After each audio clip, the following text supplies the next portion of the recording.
Hi అండి, welcome to మా tailors. ఈరోజు వీడియో వచ్చేసి శారీతో బోర్డర్ వచ్చేలాగా లెహంగా అంటే ghagra umbrella type cross cutting video. ఇది వచ్చేసి ఇదండి, ఇలా hangings and side zip, hip దగ్గర జిప్పు, అలానే హిప్ బెల్ట్ కూడాను వేసి స్టిచ్ చేసాము. ఈ వీడియో కనుక మీకు నచ్చినట్లయితే లైక్ చేయండి, షేర్ చేయండి. మరిన్ని వీడియోల కోసం మా ఛానల్ను సబ్స్క్రైబ్ చేయండి. చాలా ఈజీ ప్రాసెస్తో ఓల్డ్ శారీతో ఇట్లా బార్డర్ వచ్చేలాగా లెహంగా అయితే కటింగ్ అండి.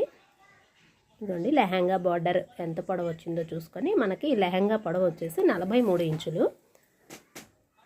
43 ఇంచులకి మనం బార్డర్ 1/2 ఇంచ్ కట్ చేసి వేస్తాం కాబట్టి అక్కడ 1/2 ఇంచ్ పోతుంది. పైన నడుం బెల్ట్ దగ్గర 2 ఇంచెస్కి ఇట్లా ముందుగా అయితే కనుక నేను బార్డర్ అంతా కూడాను కట్ చేసి విడిగా తీసేసుకుంటున్నాను.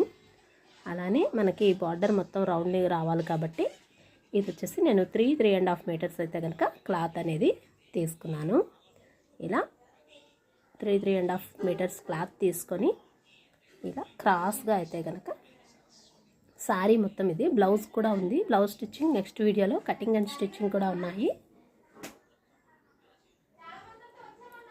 ఇది వచ్చేసి ఇలా 3.5 మీటర్స్కి ఇలా క్లాత్ అయితే కనుక కటింగ్ చేసుకొని క్రాస్గా ఇలా 4 మడతల మీద ఇలా మడత సమోసా మడత వచ్చేలాగా అయితే కనుక నేను ఇలా వేసుకున్నాను. కొంచెం అతుకైతే కనుక పడుతుంది, అలానే కింద బార్డర్ కూడా వస్తుంది. ఇట్లా బార్డర్ అయితే కనుక వేసుకుంటాను. బార్డర్ ఎంత ఉందో చూసి తీసేసుకొని 43 పొడవు చెప్పాను కదండి. బార్డర్ అయితే 7 ఇంచెస్ వచ్చింది. అట్లానే పైన నడుం బెల్ట్ వచ్చేసి 2 ఇంచెస్, నడుం లూజ్ వచ్చేసి 32 ఇంచులు.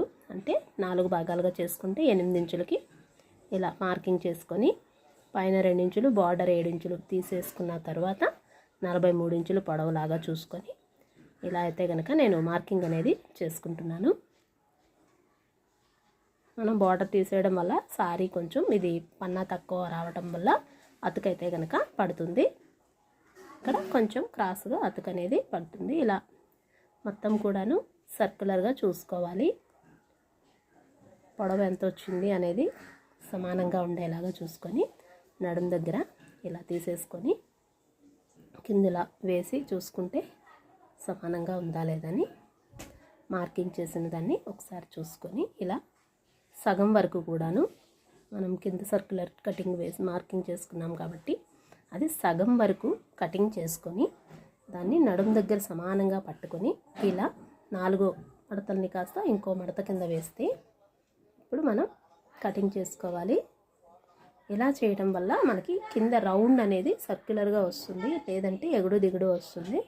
ఇప్పుడు మనకి మిగిలిన క్లాత్లో కింద ఏదైతే ముక్కలు మనం అతుక్కుంటాం కదండి, వాటి కోసం ఇలా వేసుకొని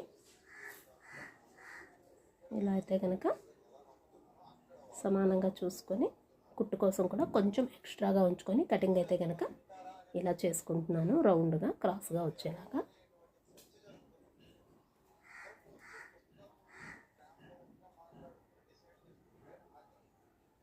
ఇది గాగ్రా అనేది ఇప్పుడు కటింగ్ అయితే అయిపోయింది.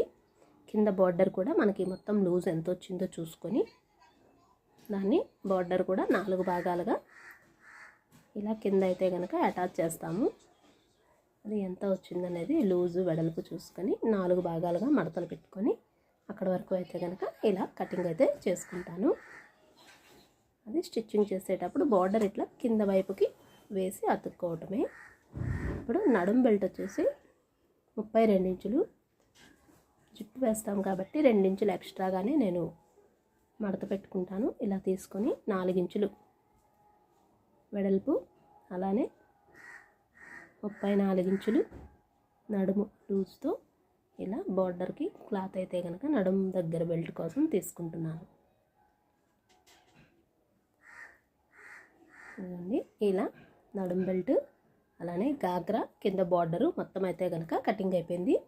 ఇప్పుడు వచ్చేసి లైనింగ్, క్రేప్ లైనింగ్ 2.5 మీటర్స్ తీసుకొని మనం పైన ఏదైతే గాగ్రా సమోసా మడతలాగా వేసుకొని కటింగ్ చేసుకున్నామో ఇది కూడా సేమ్ అలానే వేసుకొని తీసేసుకోవాలి.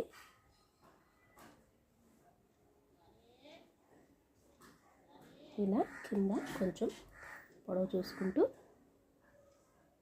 ఇది కూడా రౌండ్ షేప్ వచ్చేలాగా క్రాస్గా అయితే కనుక ఇలా కటింగ్ చేసుకొని కింద అయితే కనుక ఈ విధంగా అతుకులు అయితే పడతాయి. అవి కూడా ఇలా వేసుకొని క్లాత్ తీసేసుకోవాలి. ఇలా తీసుకొని కొంచెం ఎక్స్ట్రాగా తీసుకొని తర్వాత లైనింగే కాబట్టి కుట్టిన తర్వాత కూడా కటింగ్ అయితే చేసుకోవచ్చు. ఇదిగోండి ఫైనల్లీ ఇలా లైనింగ్ గాగ్రా మొత్తం అంతా లెహంగా అయితే కనుక కటింగ్ అయిపోయింది. Thank you for your watching.